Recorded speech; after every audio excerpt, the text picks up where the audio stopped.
I invite you to turn to the book of Genesis, Genesis chapter 11.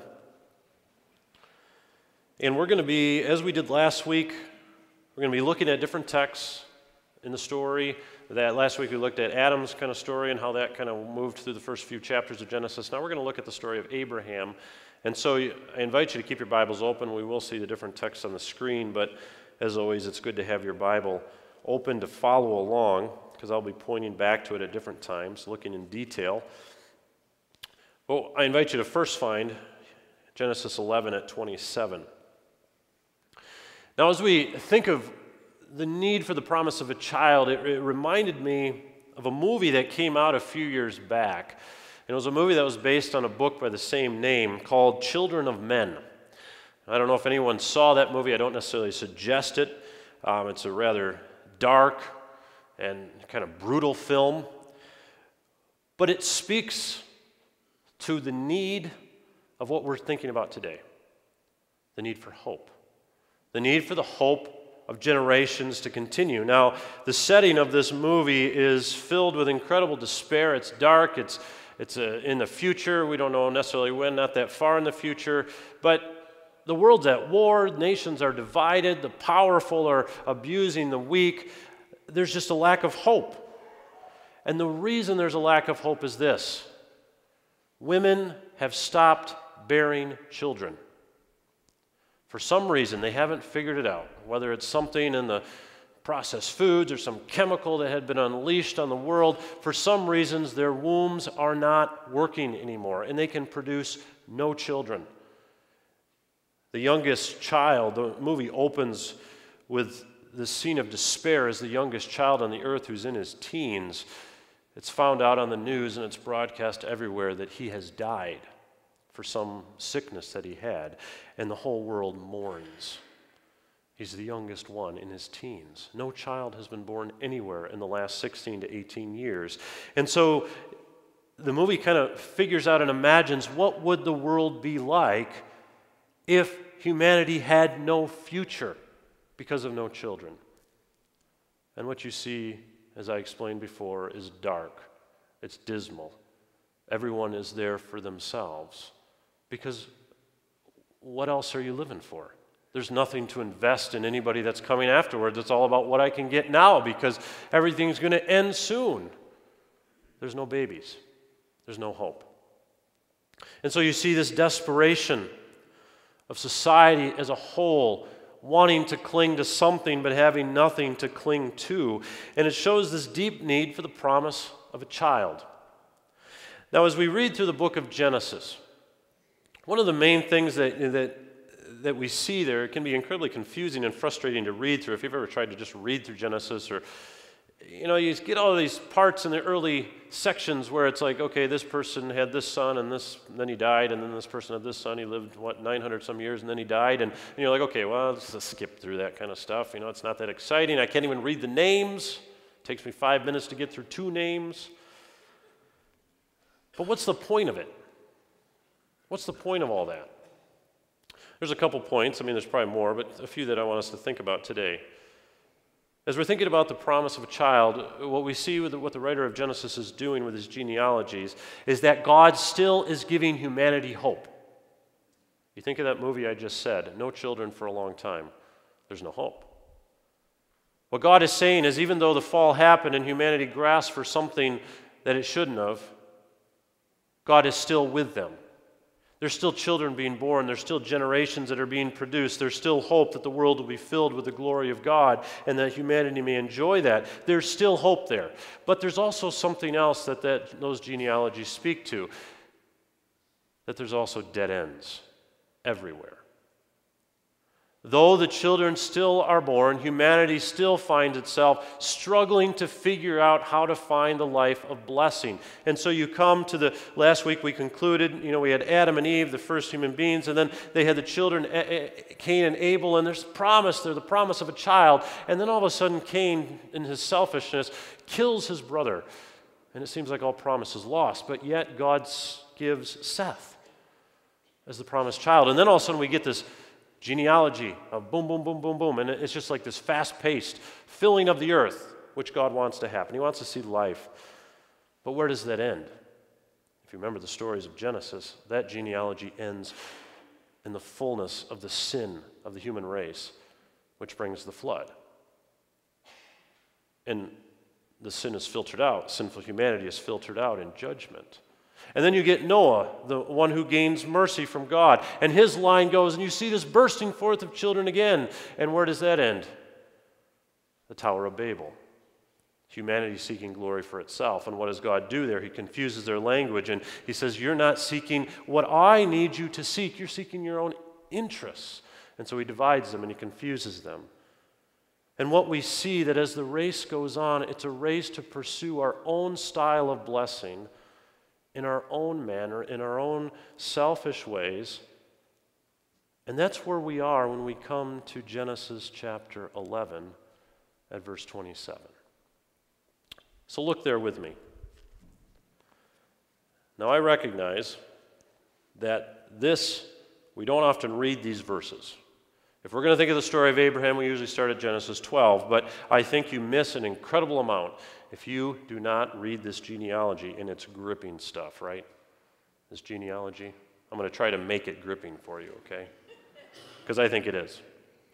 But let me read it, and then we'll kind of explain it. Verse 27 at chapter 11, this is the account of Terah. Terah became the father of Abram, Nahor, and Haran. And Haran became the father of Lot. While his father Terah was still alive, Haran died in Ur of the Chaldeans in the land of his birth. Abram and Nahor both married. The name of Abram's wife was Sarai, and the name of Nahor's wife was Milcah. She was the daughter of Haran, the father of both Milcah and Iscah. Now Sarai was barren, she had no children. Terah took his son Abram, his grandson Lot, son of Haran, and his daughter-in-law Sarai, the wife of his son Abram, and together they set out from Ur of the Chaldeans to go to Canaan. But when they came to Haran, they settled there. Terah lived 205 years, and he died in Haran. All right, now what I did for you with this is, Mark, if you can bring that slide up.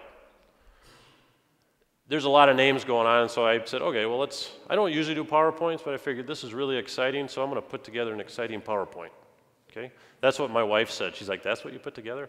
I was like, come on. But what you see here is God's plan for blessing, and that's a key thing in the book of Genesis. You want blessing. You're seeking blessing. The Bible talks about blessing versus curses, and you don't want the way of the curse. That's what humanity is dealing with the curse, but they want blessing. And so the story has to keep going forward, and so we come to the family of Terah. Out of all the nations that were distributed at Babel, confused and all that, we come to Terah. And he has 3 sons, his second generation of his family. And then you see the story, so you get Abraham, Nahor, and Haran, that's what Genesis says, and then it speaks about Haran being the one who can bring about the next generation, right? He's the 3rd generation of Terah's family. Now go to the next screen. Now what the text says is then Haran died, so he's done, but his line goes on. And notice, he is a very fruitful man, isn't he? He has his son Lot. He has a daughter, Milcah, who actually becomes the wife of his brother. I mean, there's a little weirdness going on here, but it's early. And then he has this other daughter, Iscah. Now, we don't know anything more about Iscah. She's never mentioned anywhere else in the Bible, but I think it just goes to show that this man is fruitful. He has children. It seems like the blessing is moving through him, right? Let's go to the next one. Then we see that now Nahor and Milcah don't actually die, but they're taken out of the story because they don't go with them. We find out about them later. We never hear about Iscah again, so those are kind of out of the story. But the story continues with Terah taking his son Abraham and Sarah and his grandson Lot, and they move to another place. Now, if you get the movement of Genesis, you will think that the path of blessing is coming through Terah, through Haran, and now through Lot, because he is the next generation. Now the next slide. Terah dies. His story is done. How will the story continue? That's the question that the writer wants us to ask. Now, here's the struggle. We know the story, don't we? Most of us. My children know the story. I played this out with them. I was playing devil's advocate with them, trying to get them to understand the tension of the text, what the narrator's trying to show us. I said, okay, so you read all this, these people, they're born to them, and this is, if you want to have children, that's who brings the story forward. Who is the logical person that God will come to and give blessing to? And of course, one of my kids who knew the story said, well, of course, it's Abraham. I said, really? What's wrong with his wife? Oh, she can't have kids, but she'll have a kid. I said, no, what does the story tell you? And my youngest, who maybe doesn't know the story, or my second youngest, who doesn't know the story as well, he says, Lot. Lot. That's what we see, Dad. Lot.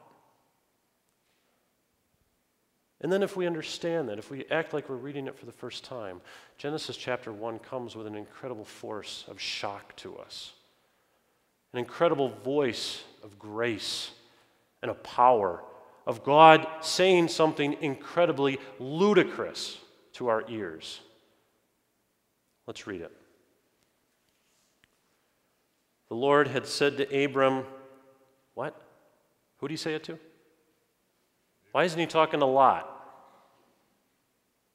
Abram, he's in the path of curse. This is what he said, leave your country, your people, and your father's household, and go to the land I will show you. Okay, so you can die there, so the nations can have all your riches? You don't have a kid? No, he says, I will make you into a great nation, and I will bless you. I will make your name great, and you will be a blessing. I will bless those who bless you, and whoever curses you I will curse, and all peoples on earth will be blessed through you. So Abram left as the Lord had told him, and Lot went with him. Abram was 75 years old when he set out from Haran.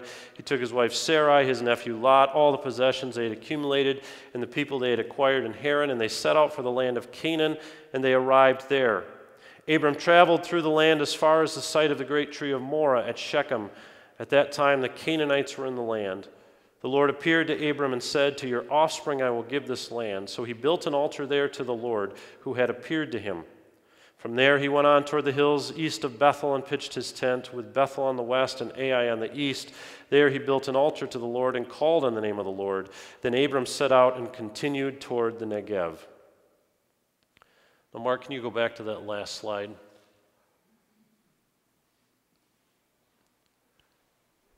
Because what we see is with God's voice, everything shifts. Do you remember where the arrows were before? Lot was the one that had the path of blessing. Abram and Sarah were the path of curse. Why? Because they couldn't have any kids. In the ancient mindset, that family was cursed. Sarah was someone that something had happened to, and God was not giving them favor. But God speaks, and he switches it all around. Now, we know the story, and so maybe it doesn't shock us as it needs to. But it needs to shock us with what the powerful voice of God will do, because what Genesis speaks to us is this. If we understand how we need to keep the story moving through children, we recognize that it should go through Lot. But what he's also telling us is this, is that all of humanity's efforts on their own to bring blessing and fruitfulness into their life lead to nothing. It leads to nothing. And the only hope that humanity has is there's not natural birth, but supernatural birth. A declaration of God. Now, first of all, as we think of that, okay, how does that apply to us now? What kind of blessing are we seeking for the next generations? What are we seeking? Is it just natural? Is it like, okay, I'll have kids and get all that I can give them in this life and inheritance and power, and I'll invest in them with their skills and their gifts and their abilities, and they'll move into this life with blessing and promise and potential and wonderful things.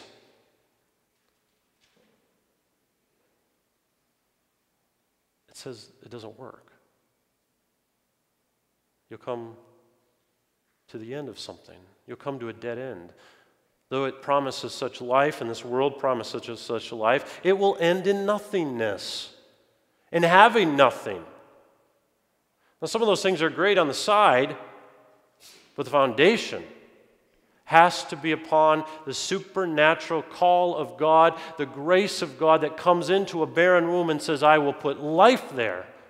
I will put life there. And here's the thing. How do we understand our kids?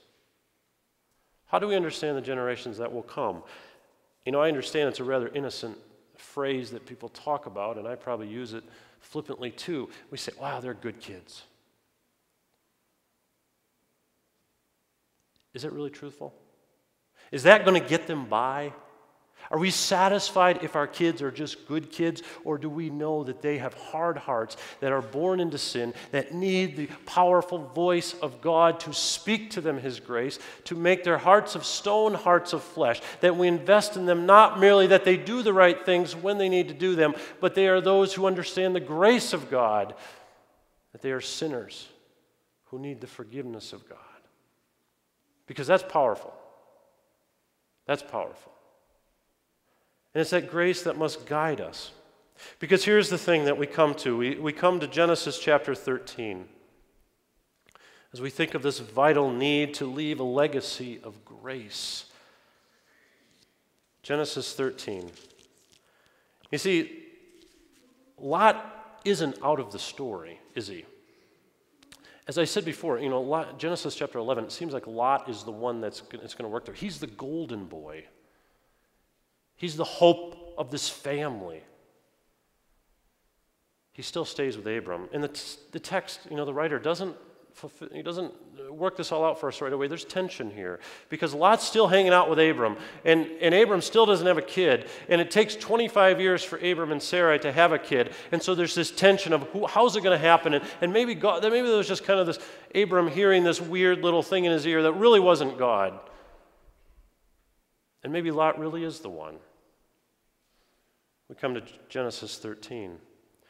So Abram went up from Egypt to the Negev with his wife and everything he had, and Lot went with him. Abram had become very wealthy in livestock and in silver and gold. And from the Negev he went from place to place until he came to Bethel, to the place between Bethel and Ai, where his tent had been earlier, and where he had first built an altar. Then there Abram called in the name of the Lord.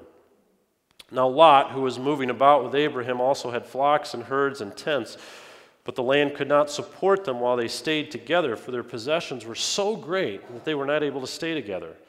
And quarreling arose between Abram's herdsmen and the herdsmen of Lot. The Canaanites and Perizzites were also living in the land at that time. So Abram said to Lot, let's not have any quarreling between you and me, or between your herdsmen and mine, for we are brothers. Is not the whole land before you? Let's part company. If you go to the left, I'll go to the right. If you go to the right, I'll go to the left. Lot looked up and saw that the whole plain of the Jordan was well watered, like the garden of the Lord, like the land of Egypt toward Zoar. This was before the Lord destroyed Sodom and Gomorrah. So Lot chose for himself the whole plain of the Jordan and set out toward the east. The two men parted company. Abram lived in the land of Canaan, while Lot lived among the cities of the plain and pitched his tents near Sodom. Now the men of Sodom were wicked and were sinning greatly against the Lord. The Lord said to Abram after Lot had parted from him, lift up your eyes from where you are and look north and south, east and west. All the land that you see I will give you and your offspring forever. I will make your offspring like the dust of the earth, so that if anyone could count the dust, then your offspring could be counted. Go, walk through the length and breadth of the land, for I am giving it to you. So Abram moved his tents and went to live near the great trees of Mamre at Hebron, where he built an altar to the Lord. Now what is that telling us? What it's speaking to, for one, is incredible prosperity that Abram and Lot both have found. And that can't be the basis for blessing. They've been blessed in worldly terms, but that's not the true blessing. But Lot doesn't get that, does he? So there's this thing that happens. They get so big that they need to divide up so they can fill the land and be blessed by it in this promised land that God has promised to Abram. But where does Lot look? Where does he look? He looks to the east. Now, the writer of Genesis is telling us something very deep here that we need to get. He's looking to the east, on the very edge of the promised land. And what you get is, as Adam and Eve come out of the garden, they move east. Cain moves further east. Lot is moving further east. You're moving away from the place that is ideal, that is good, where God had provided you with everything. But what does Lot see when he looks east? Did you notice that detail? Verse 10, he looked up and saw that the whole plain of the Jordan was well watered like the garden of the Lord. Like the garden of the Lord. The writer's putting that detail in there to get us to see where the mindset of Lot is. And it's the mindset of many in this world, even in the church. We see the glittering reality of this world and we say, oh, that's like the garden. That's where I want to be. But in reality, as he thinks it looks like that, he's moving further away from it. Do you get that? There's deep theological stuff here. What we see in Lot is pursuing the glories of this world that look so good. They're green, they're fresh, they're alive. But the narrator tells us a few clues. What's going to happen to this beautifully fresh and green place where riches abound, where life happens? Where is it? It's right next to Sodom and Gomorrah.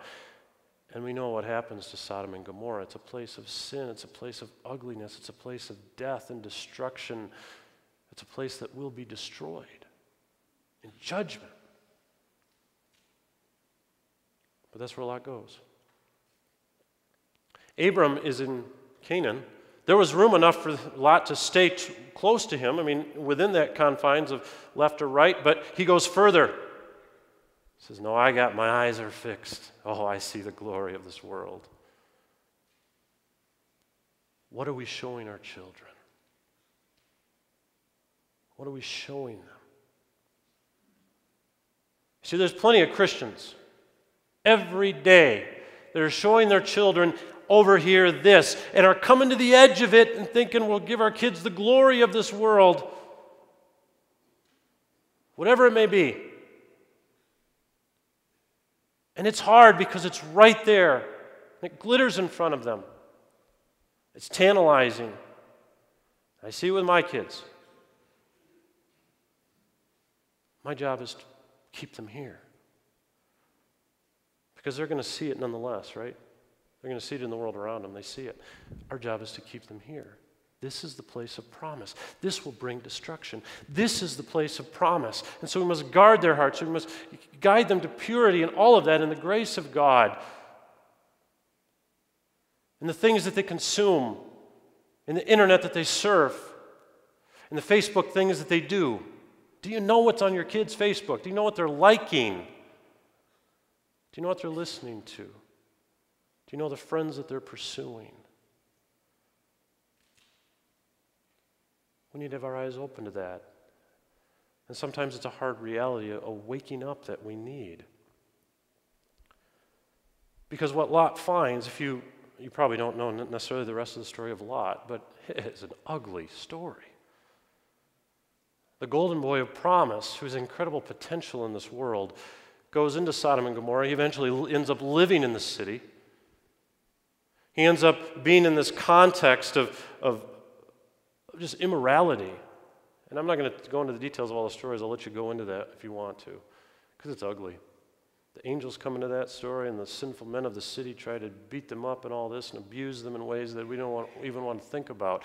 And then they finally, after Sodom and Gomorrah finally brought judgment, Lot runs away into the mountains with his 2 daughters and with his wife, and that's when we know the story of his wife turns back because she's still longing for that life, and she turns into salt. Remember that story?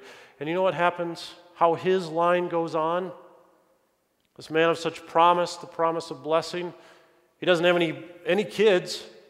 I mean, he doesn't have any grandkids until his daughters, who their husbands have stayed in the city.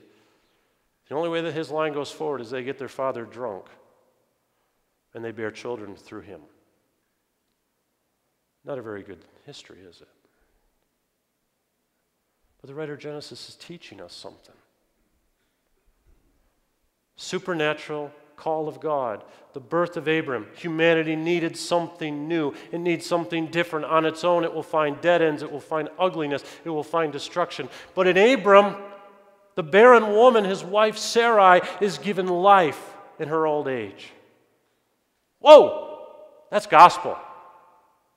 Speak that into your heart again and again and again. Where you feel dead, where you feel hurt, where you feel scarred by this world and are finding dead ends, know that the call of God is upon you in His grace and His power to say, where you have death and barrenness in your soul, I will speak life into it. And I am, through Jesus Christ. That's the promise that we hear in Abram, the promise of a child. But it doesn't happen very quickly, does it? We see this tension continue. Abram tries to do it his own way at different times. It's not until chapter 21. 25 years later. 25 years later. Turn there with me.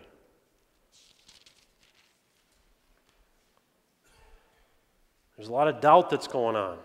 There's a lot of fact that, God, you promised life to be brought into my barren womb, but I'm getting older and older, and I'm getting cynical, and I don't think this is going to happen.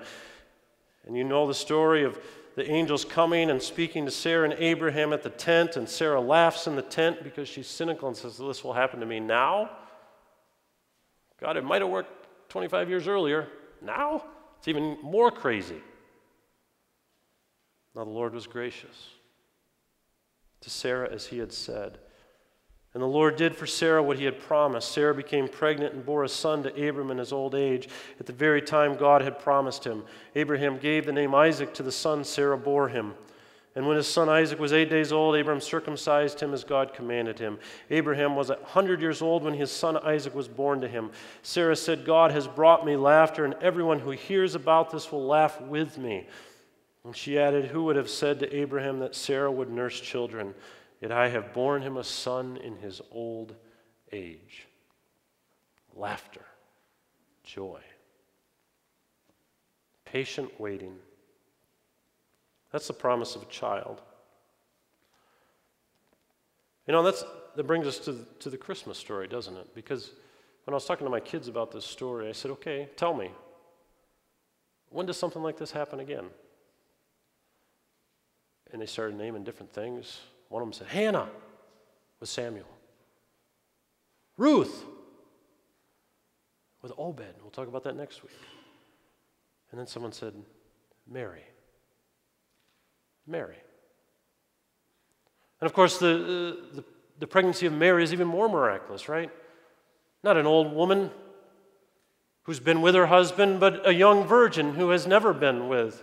And yet the Spirit comes upon her and says, I will bring a child within your womb who will be the promised one that is to come, that will be the Savior of the world.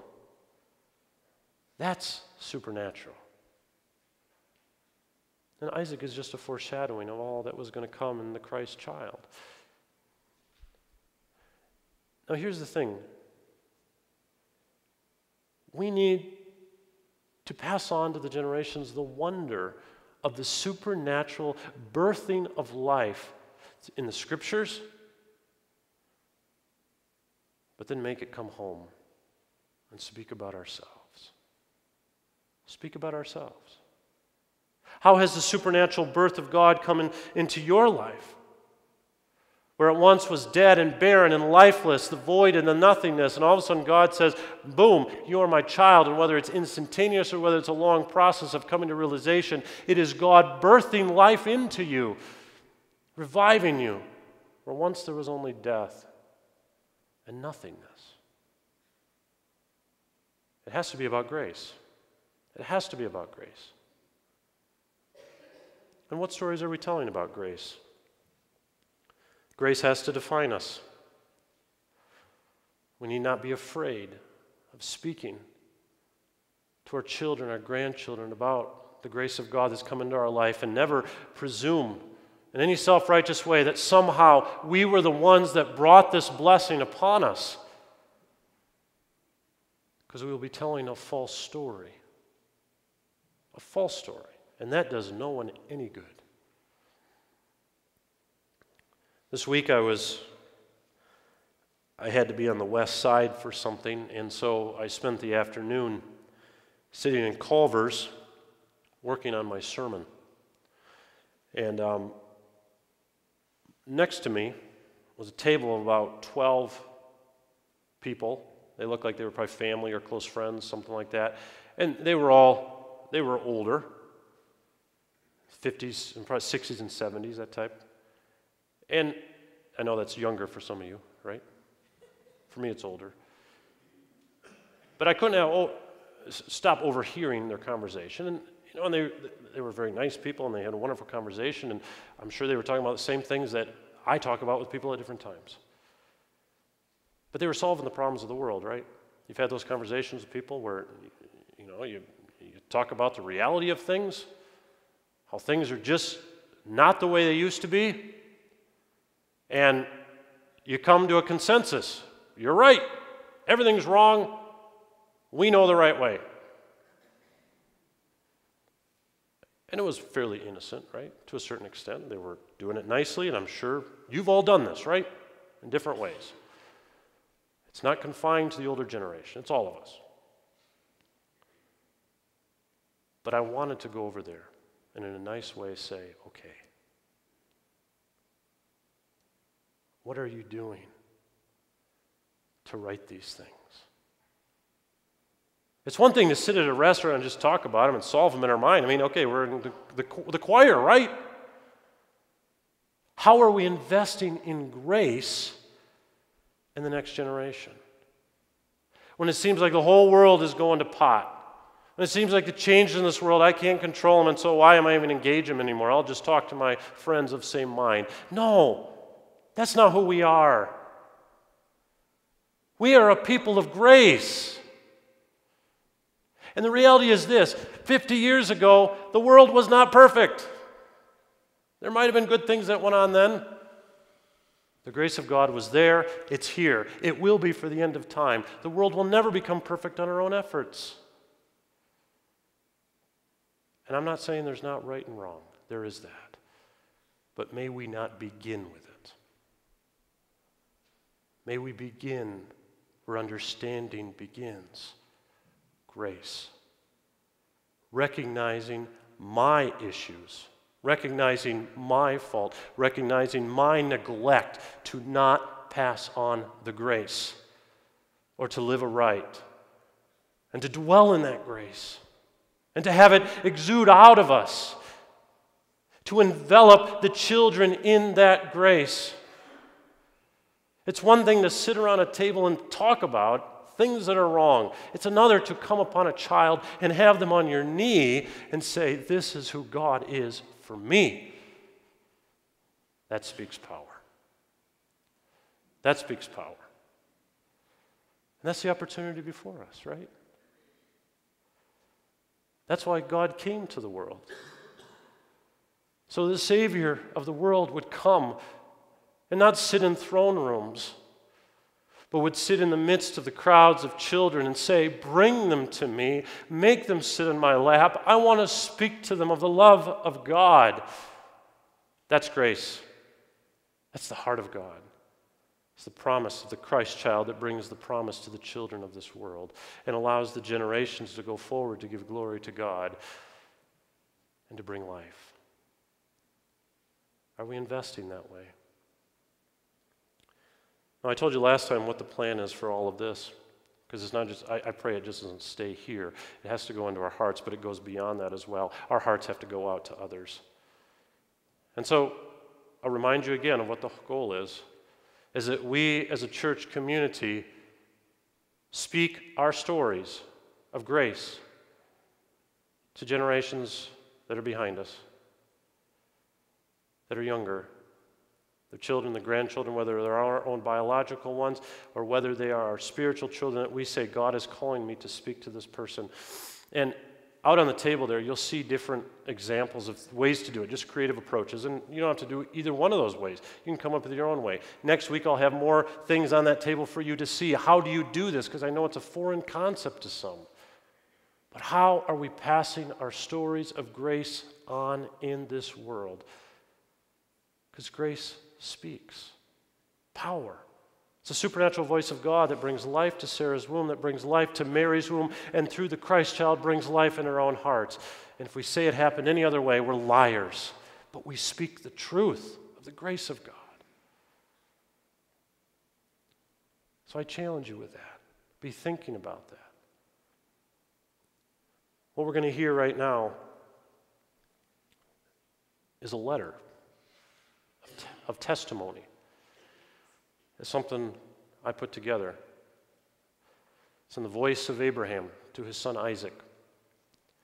Now, obviously, I know Abraham didn't write this, but if he did write a letter, I imagine it might have been something like this. And what it speaks to is an example of what we can do for our children and grandchildren. So I ask you to listen carefully. And as you hear it, feel the power of it, of what a testimony can do. Mark is playing the part of Abraham, and Jeremy is Isaac.